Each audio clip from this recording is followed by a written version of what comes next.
Good evening. Welcome to Narayana Light Classes assignment. Here we have assignment number 2, Unit 8, Reading B and C. Reading B is a poem you know, Once Upon a Time, and C is a story, What's My Name? Let us just look into the question here. You have read the story, What's My Name? In that lesson you came across the housewife Sharada. She struggled a lot to get her name and met people. Now write a play script based on it. So, Dear Departed, might be it is deleted now, but we have dealt the lesson also. You have seen Dear Departed is a play, and what is the possible discourse there? To convert it into story, right? So, drama will be asked to convert into story, and vice versa. Play will be, and the story will be asked to convert into drama. Okay, drama and play both are same, right? So now you may use the following points in your play. This is really a benefited session for you because question number 28 deals with major discourse and the one and only part of the question paper which has a choice. And what is added advantage here, you will get some clues here, hints. If you follow the hints, you can bring the whatever the discourse given very nice output. Okay, so now you may use the following points in your play. Here they have given you complete structure of the play, how you have to write the play, right? So title of the play is most important. Setting, you can keep the same, What's My Name as a title. Setting is nothing but location. Here you have got 3 location, pretty well, 3 location. What are those? First Sharada's house, second one is Sharada's parents' house, and Sharada's friend's house, Pramila's house. So 3 settings are there, right? Next one, characters also many are there. If you take Sharada's house, she is asking first a servant maid. Okay, second she is asking whom are children, third she is asking her neighbor, at last night she is asking her husband. So 4 people here, 4 people, right? Next one, if you go to the next scene, has her parents, mother, father and herself. And the third scene, that is third location, again you have got Pramila, that is her friend, and Sharada herself, right? So next one, scenes. As I told you, whenever the location changes, surely you have to change the scene. Scene number 1, scene number 2. How do you know that scene number 1 is ended, scene number 2 is ended? That's so important question you must have in your mind, right? So when you are starting the scene, you are giving the explanation what is going to happen in the drama. That is when the curtain raising, what is going to happen. You are giving a small note, a description, okay, a clarity to the audience. So, and at the end of every scene, you say that all the characters exit. Understand? So, enter, exit is the only format to educate the person who is reading it that the scene is started and scene is ended. Okay, so remember that. Next one, dialogues. Dialogues are nothing but a conversation. Whatever the conversation that happened between the characters, that is called dialogue. So write everything, the names of the characters at the left. At the left you write the names of the character. At the right side you write what are the dialogues they have spoken. Right? Next. As I told you, this is the one and only question that has the internal choice.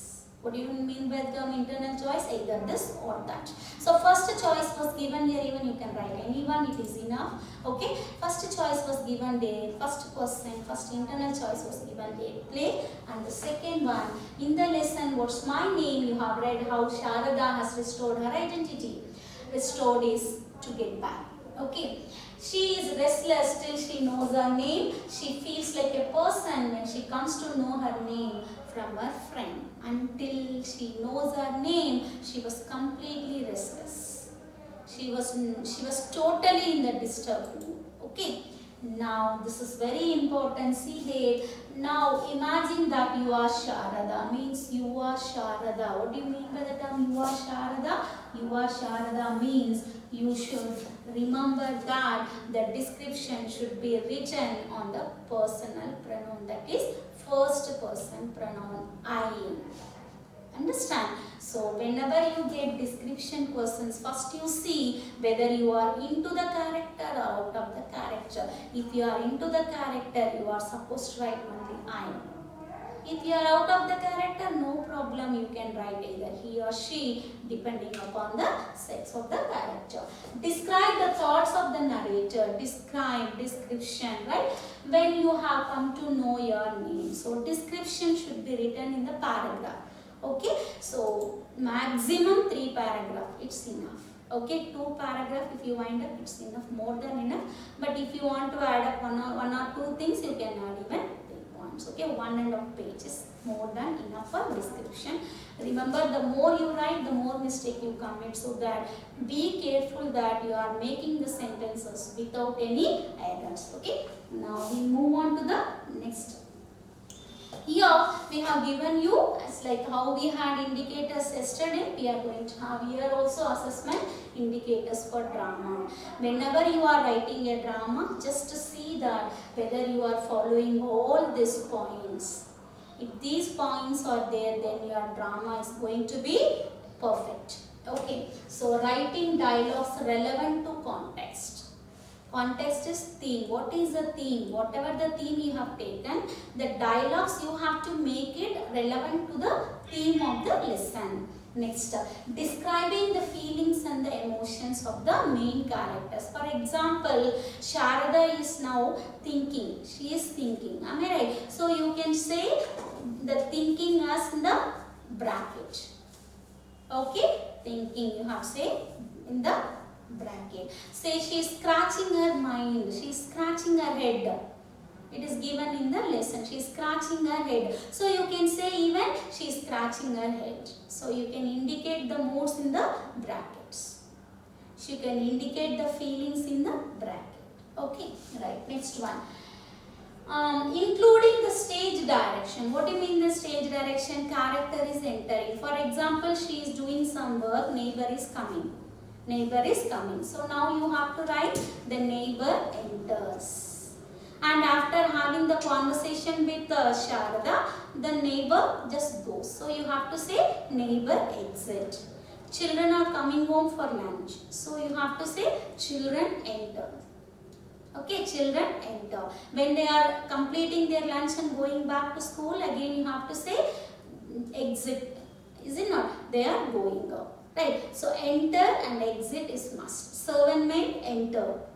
She completed her work, she exit. So that is called stage direction. You have to give clear intimation to the reader that each and every area of the drama has been covered in your writing. Okay, right. Next one. Continuing the dramatic conflict means what? Whatever the thing she is having in her mind, that you have to show. She keeps on thinking, she keeps on, though she is doing work, her mind keeps on thinking. She is preoccupied, her mind is preoccupied. Those kind of things you could keep on insisting, keep on writing in the drama. Okay, right. Next one, maintaining proper beginning. Who is starting the story is so important over there. Am I right? So Sharada is, if you open the drama, you can say that scene description. Sharada was mopping the floor. While mopping the floor, she was seeing the opposite house gate. There she could find the name board. Now she has to think, what is my name? What is my name? So she is thinking about her name. That is how scene description you are giving. Okay. Now you start with the character. Say suppose when she was thinking like that, servant maid enters. So now you give the character first dialogue to Sharada.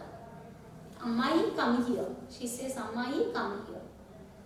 Then servant maid. Amma tell me. Amma tell me. Then Sharada. Do you know my name? Servant maid. She shocked. So write in the bracket shock. That's all. Okay. Right. Next up. Description. So at the end of the play, please remember curtain falls. Curtain rises at the beginning and at the end curtain falls. Okay. Now for the indicators for the description. What all the things you are supposed to follow for the indication. creating vivid images. What do you mean by the term vivid? Vivid means very clear. Vivid means very clear. Very clear images. Whatever the you are into the character, what is going on in your mind, you should reflect over there because you are shy. Are you feeling so happy? Absolutely not. Your mind is preoccupied, you are restless, you want to know your name because you are unable to recollect your name. So that reflection, that feeling, that should be shown, that should be reflected in your description. That is called vivid image. Next, using variety of sentence forms. See how I went inside, I was asking my husband was laughing. These kind of things, no, it is bringing the clear images as well as the complete involvement of the character over there. Right, next one. Proper sequencing of ideas, how you are making it done. See, I know my name now, what I am going to do now, I am going to warn everyone not to call me with any nicknames. So that kind of things I am going to give priority around it. So you are giving such kind of reflection on the description, right? Next one, giving personal, that is what I said, personal reflection. You are into the character, how you felt, you should become Sharada. You should feel as if you forget your name. Your name is not just a name. Name is your identity. Name is your right. Understand? So how you have to feel if your name is forgotten, if your name is ignored, how you have to feel, how you have to react. The same reaction you are supposed to give over here. Using appropriate cohesive devices. Cohesive devices is connectors. So, however, although, like that. Okay? Right? Such as pronouns, connectives. Connectives are, as I told you, connecting verb. Hence, as long as, though I was. So, these kind of words are called connectives. Okay. So, if you are maintaining all these guys, your description is going to be the best. Okay. Suggesting costumes, actually this is related to drama. In drama, you know pretty well, we need to put the costumes also. Right? That has not happened in this particular drama because it is very simple drama, you can skip, but properties are very important. You know this lady always drawing mugulu, or she is swabbing the floor, she is cleaning. So you need those kind of properties to be introduced over there in the drama. Right? Next one, discourse markers. What are discourse markers? Saying, oh, I don't know, is it true? Such kind of expression. Okay. Right. Next one, well-formed construction, these and all, you know, everywhere we need that. Construction of the sentence means, you know, subject, verb, object. Without that, you cannot frame the sentence. Subject should be there, verb should be there, object should be there, and it should be relevant to the time. That is what you know, tense. Okay. Right. Using appropriate cohesive devices, we saw just now what are cohesive devices. What are those? Those are connectors. Okay, right. Next, maintaining conventions of writing for everything. Right from message, the least writing part of the discourse, from there to the drama, the longest part. Okay, everywhere you need to maintain the conventions of writing. What is convention of writing? Just following the punctuation marks. Okay, sentence ending punctuation. For names, you are writing the capital letter and you are using I, capital I for the pronoun I. Okay, so those things you are supposed to follow because these are going to be the eye-catching mistakes if you make any wrong over there. Hope guys you understood this and keep doing the practice. Thank you so much for the day.